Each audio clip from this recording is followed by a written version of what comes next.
Ba-da-da-dum. Thank you, it. Joel Felsenstein. I say it every single time. I can't wait to catch up with you, bud.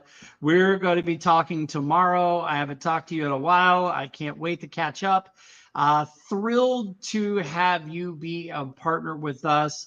Rockstar X, if you don't know who they are, you need to take care of that. As my good buddy Lindsay Dowd says, take care of that.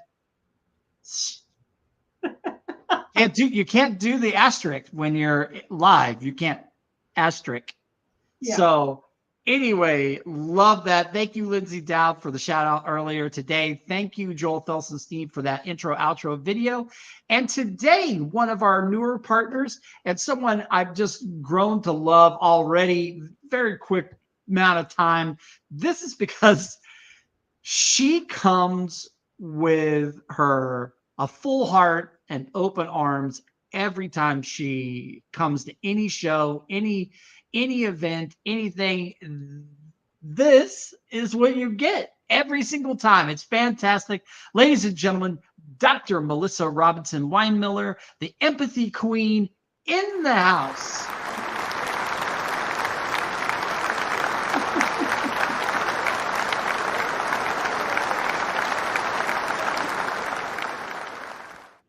It's like crescendo. There we go. I love it. I want to get that applause to just like follow me around. She did the dishes. Applause. She picked up the cat toys. Applause. Pick up the cat toys. Oh my goodness. So today, you know what? Everybody knows you as the empathy queen, and there's a lot. I mean, good grief. We could talk for hours literally about different aspects of empathy. Way we wanted to approach this today is the intentionality of empathy, especially in the workplace. So we're going to give you 4 ways to apply empathy into your work. And really, I think the best way to start is just by quantifying and qualifying down what is empathy. Empathy at its most basic level is just human connection. It's the ability for me to reach out to another person emotionally and say, yeah, I understand what you're feeling. I get it because I've been there, I've been somewhere similar, and I understand. I'm not taking responsibility for what you're feeling. I'm not going to try to fix what you're feeling, but I get it and I can be in the suck with you and understand. Not tell you that, yeah, I understand, or I'm in your shoes, those things that become triggers for everybody. Thank you, Jody. Thank you, Sharon, for being in the house. We appreciate you. Yeah, I think that's a great one because I actually looked up the definition, so I was prepared. I knew you were gonna you got this down, but I was prepared in case I was just gonna be like, all right, I'm gonna bust this out. So originally I was just gonna say it, and then I thought, no, I'm gonna let her say it because she's gonna have a better definition. So I love it. And really every definition that I saw were all really about the same. And they're the one thing that in an article I read recently where they were talking and they started out with what is empathy, but then started breaking down like do's and don'ts. One of the things, and you just said it, is I'm not going to try to say to you, I understand where you're coming from. I'm going to say to you, I see you, I hear you. That's the empathetic piece is I see you, I hear you.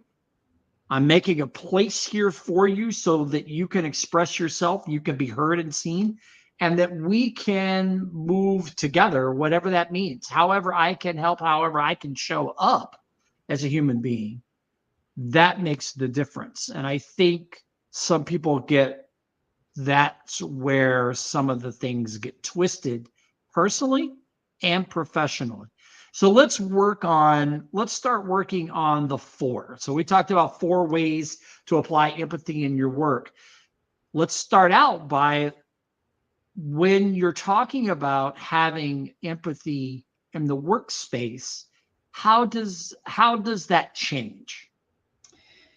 The big thing to really understand, and I don't think it actually changes it. It's more of really solidifying what people's perception of empathy is. And understanding this, I'm not taking responsibility. I'm not going to fix it. And this isn't, big and fluffy and hearts and sensitivity and all of that. It's that this is me connecting with you one-on-one. So the biggest thing is just understanding that, yes, I'm making space, but I still have boundaries. Right. Yes, I want to feel you and I want to be connected with you, but this is still a business. And yes, I'm a leader, but just because I'm showing this doesn't mean I'm being soft or I'm pushoverable or I'm walkoverable. You can do both. There's these weird ideas with empathy that it's this soft thing and it's feminine and you can't show this to people because then they're going to take advantage of you. And that's not true at all, because it's about that connection. That doesn't mean you can't still put up boundaries and you can't still say, this is where we need to stop, but I still feel you. I still hear you, and I connect with you on a human to human level. I'm probably one of the few people, or not one of the few people. My buddy Lindsay Dowd says the same thing.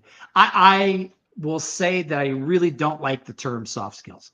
They are so important that I think they're power skills. I don't think they're soft skills. I think they're power skills. Yes. And more people that understand and have them and can actually understand how to use them, especially in the work environment.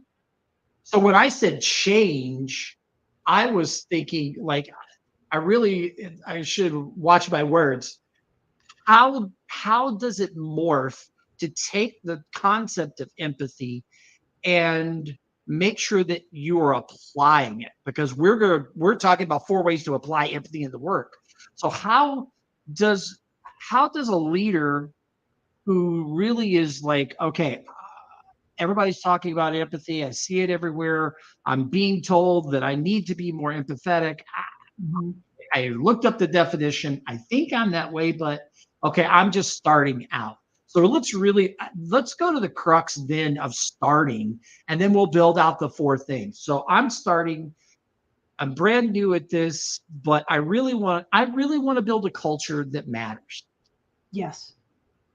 Beautiful. That's perfect, actually, because the way I teach it, I think of it as starting with your inner core, and then this ripples out.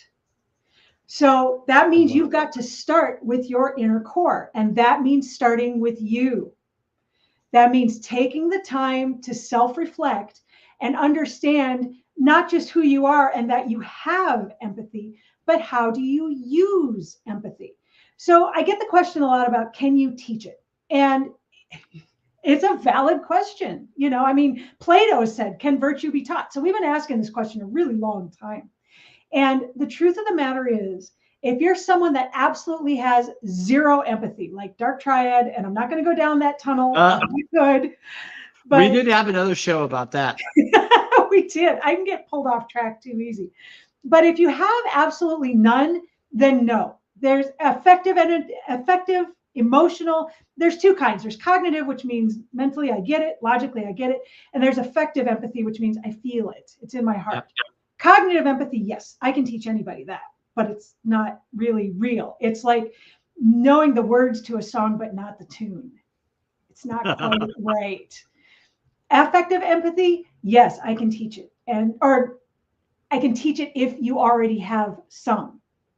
Statistically, 95 to 98% of the population has some level of empathy, some level of talent, some place to start. So then it's not a matter of teaching it, it's a matter of practicing it. And that's where you start with yourself. If you want to learn something, you've got to have 2 things. You've got to have some kind of access to immediate feedback, which is why coaches work really well, because we can do that. There's other ways to do it, but you've got to have access to immediate feedback, and you've got to have the ability to practice. So if you're wanting to make this actionable and actually learn how to do this better for yourself, you need to find a way to have some kind of immediate feedback, whether it's a coach or whether it's journaling or whether it's talking to somebody and figuring this stuff out. And then you have to have a way to practice it for yourself. The way I talk about doing this is self-reflection, and you reflect in, you reflect on, and you reflect after. So reflect in, you reflect in the moment. And I think of them like little micro sessions. It's not like you sit for 2 hours and think empathetic thoughts. You actually just kind of, well, okay, how did I do with that? Well, did that happen? Okay, well, I'm walking down the hall going away from this person. I just talked to them at this desk. How did this work? How did I do with this? So you're reflecting in the moment. How did this stuff happen? Reflect on. Take a moment, reflect on the greater of what happened. We just had this meeting. I thought it was going well until everybody gave me this blank stare. So what happened? Was this me? Was this somebody else? I have this problem. And I think a lot of people can probably relate to this. I have employee turnover. I don't understand why my employees keep leaving. There's something going on. I need to reflect on this and figure out why. And maybe I need to get a coach in here to actually give me immediate feedback on what's happening. But I'm reflecting on what happened. And then reflect after the fact. You're sitting at home with your smoothie and hanging out and thinking, well, how did that work? I've had a lot of problems lately interacting with some of the younger generations. And I hear these generations are so lazy and they want the world and blah, blah, blah. But is that actually what I'm seeing? What's my reflection on what's happening and what was my role in this? If you don't have another way to get immediate feedback, write it down and start looking for patterns. There may be things going on you don't see. I find in leadership, they have a lot of problems showing themselves empathy and understanding because you're dealing with crippling perfectionism. You're dealing with the stress of the job. A lot of times, these people are very highly self-actualized, which if you're thinking of Maslow's pyramid, right? At the bottom, you got food and shelter, and then you got a good place to work, and you have safety. And at the top is self-actualization. That's supposed to be the pinnacle we're all heading for. And a lot of these people are, but that means that they need to actually give themselves a little grace sometimes. So that's your first bit right there. You are the core. Charity starts at home. Empathy starts at home. Begin with self-reflection. I love that. And I started this from Donald. Hello, Rochelle. Hello, Dr. New. Donald, thank you for coming. I started this because I have to say, I'll be honest. I'll raise my hand. Early in my HR career, as I was getting into human resources and really understanding my role, I did not believe that empathy could be taught. I was in that camp that you either have it, it's innate, you either have it or you don't. And people can't be taught that. People are born with a certain amount of EQ, and that was my hard line. Over the years, as I started to learn, I changed my methodology and my thinking on this. But he brought up a great point here, or he has a great statement. So I want to get your feedback. It can be, he's referring to obviously to empathy. It can be learned. I'm not sure it can be taught.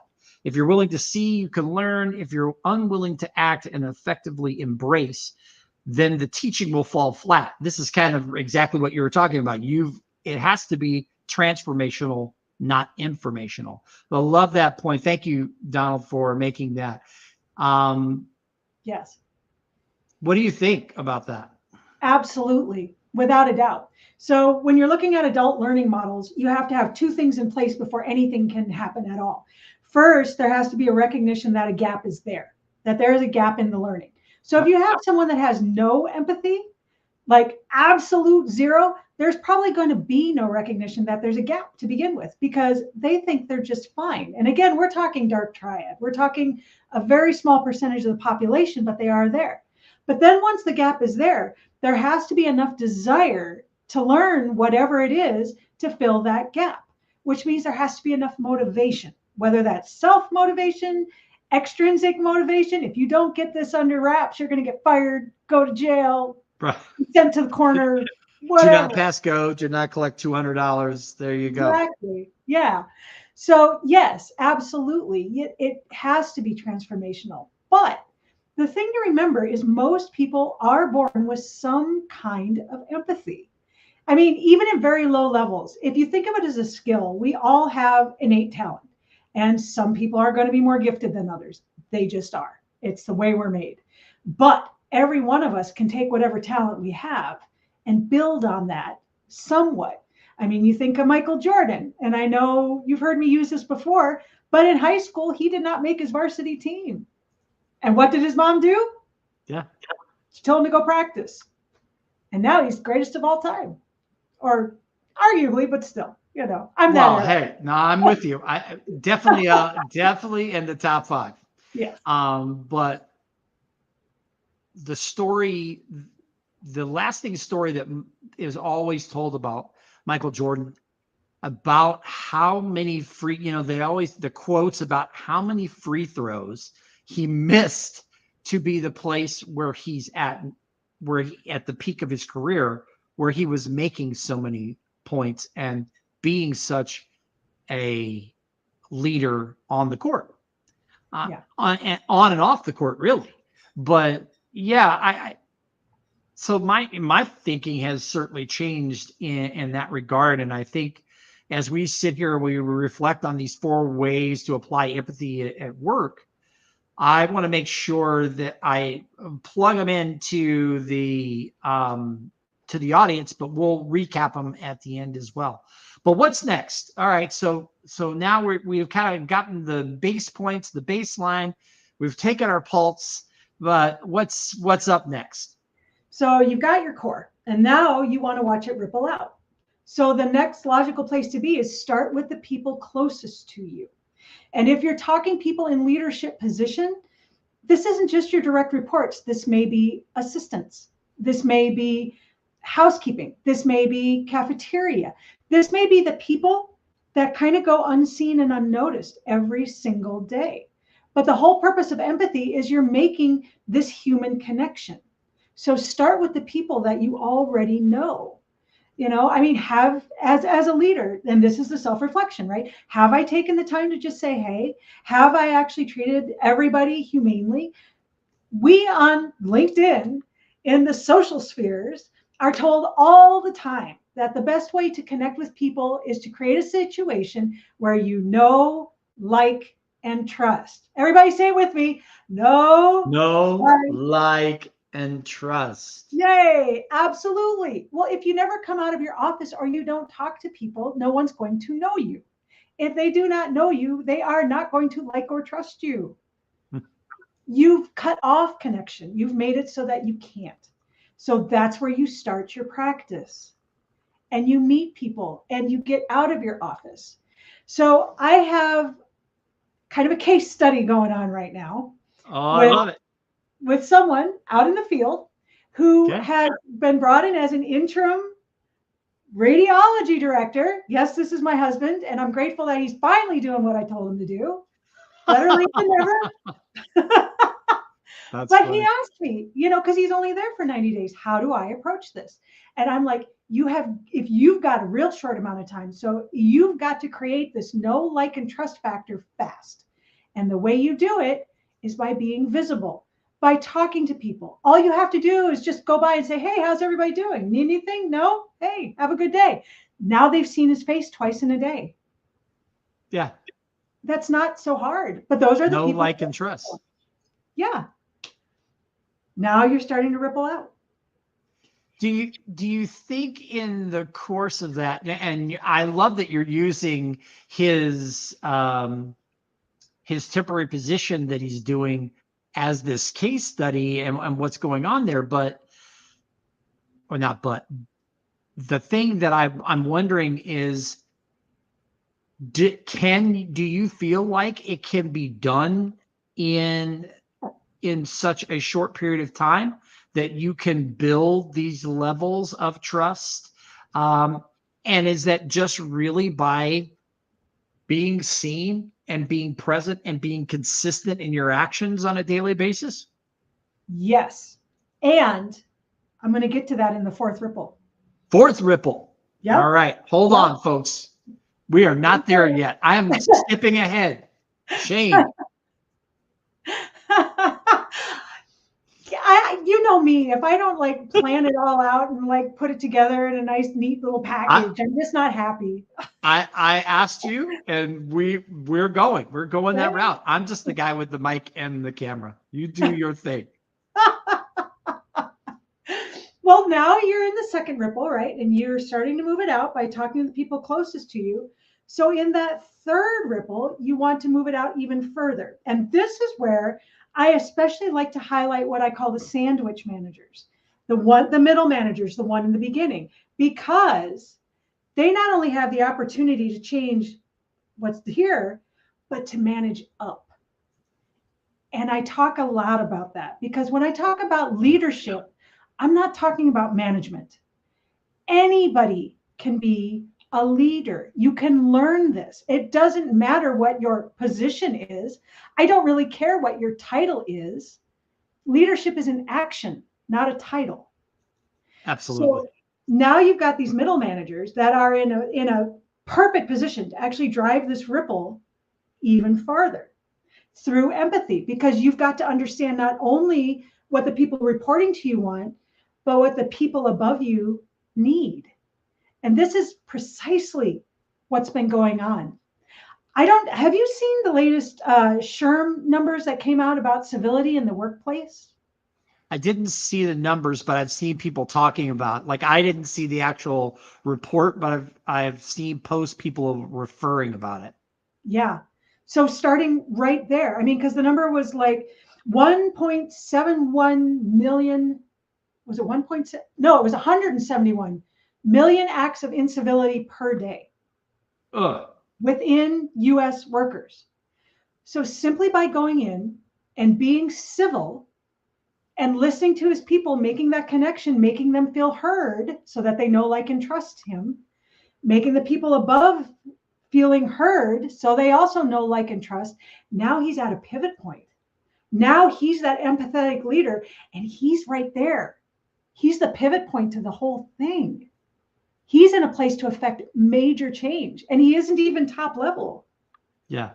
And there it is.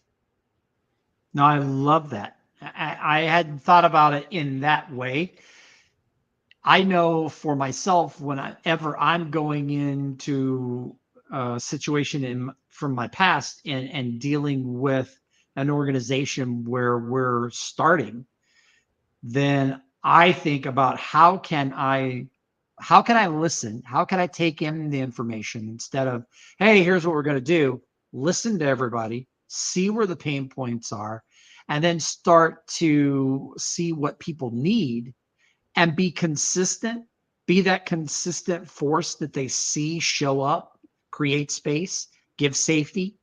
And that works over time. So I love how you're saying that, yes, this can have an immediate impact because it's so true. Yeah. Well, and here's the kicker. Out in the fourth ripple, right? Now we've rippled all the way out. So he's made his effect with himself, with direct people. He's spreading the ripple out as a middle manager above and below. What's the biggest one? Culture. Yeah. How do you affect so that that ripple keeps going with culture? When he was brought in, they were very concerned about the culture for a bunch of different reasons. And by coming in and getting that know, like, and trust, being able to build loyalty, being able to make people just feel heard, being able to just have people feel like humans, he completely changed the culture of the people he was in direct contact with in 10 days. Awesome. In 3 facilities. This is a system. I love it. It is possible. It takes a little bit of work, but you can do it. And of course, I mean, results may vary. That's just the way it is. But yes, you can do it. Why don't people do it? That's a great question. That's a great question. And I certainly can't answer it, but I'd love to know. If someone does answer it, I'd love to know. I Yeah. think just from a standpoint because we're talking to leaders at HR for You about taking on the emphasis of pouring into people. So we want them to be empathetic. We want them to care about living wages. We want them to care about people at a higher level. And when we have when we have conversations with a lot of leaders, they think that's a great idea. They think it's a great topic. When you start honing in on specific things, like living wages or other things that may affect in their mind the immediate bottom line, then there becomes this vacancy of I only see the profits, but I don't realize that my short-sightedness is creating less profit than if I take the long road and the long game. I will actually make more money in the long run. I will keep people longer. They will be more productive because they'll be happier. They will be communicating at a higher level. They will feel safe. All of these things, and this is one of the reasons I love you so much, because we're really talking about the same thing. Yes. You have to be, if you care about people and you're going to pour into your people, it has to start, as you said, it has to start at home, has to start with you individually, and then what you do from that point on and how you affect people on a day in and day out basis. It's an actionable work that is intentional and begins at day one. Yes. So I love this. I love that we're rifling through the steps. Let's review them for people that came in late and make sure that everybody is clear on this, and we'll do a cool wrap up. So first of all, you has to start. Charity starts at home. It just does. You've got to start with yourself. You have got to start by understanding yourself, even if that means looking at the dark, dirty bits that maybe you don't like to see, or bringing in someone like a coach to be able to dispassionately say, yeah, maybe we could have handled that better. Let's talk about it. Yeah, you're having a real problem with employee turnover right now. Well, okay, I'll stick to this, and then I'll bring it back. I'm so bad. I don't mean to be, but it's just like, it's all right. So step one, you've got to have self-reflection, understand yourself. And in order to learn, you've got to have two things. You've got to have immediate feedback, and you've got to have practice. So you have to be willing to practice. This is not leadership in 4 easy steps. This is something you commit to do every day, every day, every day, until it becomes a habit. Second, you now take what you have in the core and you move it out. So you start to take this ripple out to the people in your immediate vicinity. If we're talking about someone who is a meeting queen leader, and I understand in the virtual days, sometimes you have to spend a lot of meetings, but if your people never see you, they're never going to learn to know, like, and trust you. They don't even know who you are. You have got to get out. You've got to be a human, and you've got to treat them like humans. Hey, how's everybody doing today? We're doing all right. Excellent. How's the baby? How's the house? How's the aunt? Whatever. Actually take the time to invest in your people. From there on out, it moves out a little more. And especially when we're talking about some of these sandwich managers, but not just them. You're not just managing down, you're managing up. And that's the beauty thing of ripples. They don't just go this way. They go this way. Yeah. So you start to move those ripples up and down, and you can manage up. Most of the people in these high C-suite positions are not monsters. They just are as human as the rest of us and doing the best they can. Then from there, you can actually take over everything by changing the culture, by being available, by understanding what your strengths and weaknesses are, and understanding the strengths and weaknesses of those around you, by actually connecting empathically, actually using this empathy of understanding these other people that you're around to tap into your EQ skills. Now you can take emotional intelligence and make it work. Empathy is the thing that connects it. That's the thing. It isn't just that you're using empathy, it's that you're also using empathy to make these EQ skills actionable.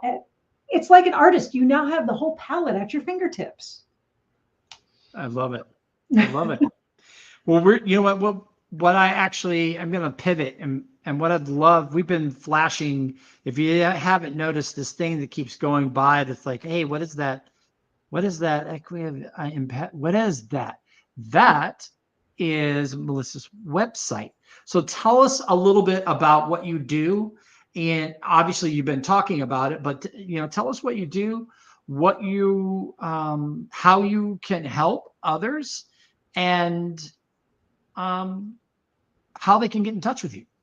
Absolutely. So I coach leaders. And that doesn't mean that I coach just C-suite. That doesn't mean I just coach people at the top.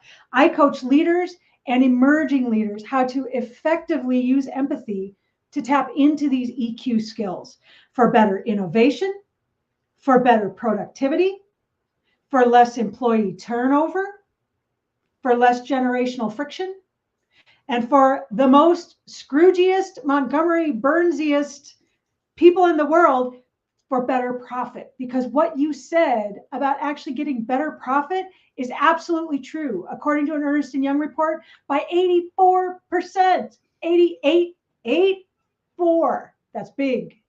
So that's what I do, is I help people achieve that by learning how to tap into EQ by actionably using empathy. I coach, I do virtual work. I've done, 84%. I mean, that's like no joke. Why wouldn't you? But you can catch me at my website. You can DM me on LinkedIn. I have a Calendly up there, and I'm always happy to drop into a meeting so we can talk about whether what I'm offering is something that can help. But I can tell you from experience that more often than not, there's gaps there that I can absolutely help fill. So it just takes someone reaching out and saying, yeah, I've got a gap in my knowledge. I've got a desire to fill it. So now help me learn how to do that so I can make this actionable. And, oh yes, and I have a book coming out in September, and my pre-sale link will be going live end of this week. What's the name of the book? It is The Empathic Leader, How EQ via Empathy Transforms Leadership for Better Profit, Productivity, and Innovation. And it's long enough that I still have to look over there to make sure. Oh, man. Well, I'm down for purchasing a copy. If you will sign it, I will pay for it to be shipped to me. I will love that. And I will add it in my collection downstairs when I'm in my normal office. And I will talk about it all the time. I love that. I love that. Love it. Love it. My honor. Oh my goodness. Yeah, no, that's fantastic. So yeah, we'll shout that out for everybody, and we'll put it in our private LinkedIn group as well, and let everybody know. But that's fantastic. One of the things I want to talk about before we go, because I think EQ sometimes gets this confused rap, and you link it in so well with the work that you're doing and talking about it. Why is EQ important, and how is it so intertwined with empathy? So the thing with EQ is that we as human beings are always going to act as human beings. We are always going to do human things. This idea that businesses, that you can just leave your humanity at the door, it doesn't work, which is precisely why we're having the generational friction that we're having right now, which is precisely why we're having all the trouble with AI. Because the farther we move away from humanity, the more these human traits like emotional intelligence are going to be important. So the actual term emotional intelligence, I'm going to nerd out for just a second, but I'll keep it short, was actually coined in the very first academic article in 1990 by Salovey and Mayer, which is to say we have been talking about this for 33 years because it's that important. What it does is it allows you to actually understand and interact with human beings on a human being level, because you know what these organizations are made up of? Human beings. Bingo. So, and that's why it's so important, because at the end of the day, we can try to logic our way through everything, We can try to think our way through everything. And you're hearing this from the nerd queen. So I get it. Yes.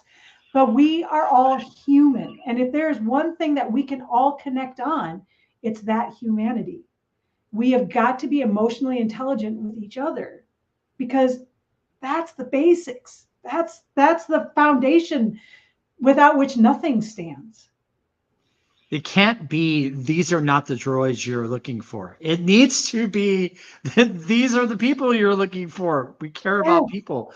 I'm glad that Isabel Fortin joined us, and Dr. New, if I didn't call her out. Nick, I love you to death. Thanks for joining us. Nick's a brand new partner we haven't announced yet. Shh, don't tell. We're on Friday. I keep telling her, and she's like, are you going to do this? But we have people together. Oh, and Sharon Bird. Sharon's a partner. Sharon's going to join us too. We have all of these amazing, cool people in here. I'm really thrilled. Thank you, Donald. I appreciate it. Thank you for being here, everyone. Thank you for being part of HR for You. We have a simple mission. We want leaders to put people first. And when you do, when you lead with empathy, when you care about the people on your team. And I love the story Nick tells about Island Elevator that she works for. When you have companies like Island Elevator, when you have companies like Something New LLC and Scott McGregor, when you have organizations like the Hounds and Top and other places like that, we can begin to create socioeconomic change, the huge rippling effect. We'll take it to level 5, where instead of just rippling within the company and the culture, now you're going to ripple out to their families and the communities at large. It's going to create this sensation where people no longer have to deal with the things that they are dealing with. And that's where I plant my flag. And I thank Melissa and Jody and Nick and Sharon and all the others that join us. Felicia in the house. Felicia is our board president, people. And she is so fantastic, doing such amazing work, helping us out with a lot of different things. And she came in here. We're so grateful to have you on board. But all the people that stand with us to say, you know what? We believe that when you put people first, we can create actionable change. So thank you, everybody, for being here. And I thank everyone for taking the time to listen to us, to meet Melissa and look for her book. Look for our new partners that we're announcing on Friday. Join us in the rink. If you don't know, every Friday is Funky Friday. I pull out the disco because I'm a kid from the 70s and I love it. So we pull out the disco, we pull out the funk and soul, get some Shaka and KC in the house, and we talk about cool things that need to happen in our environment. So thank you so much for being here tonight. Thank you, everyone, for showing up. And let's give it up one more time.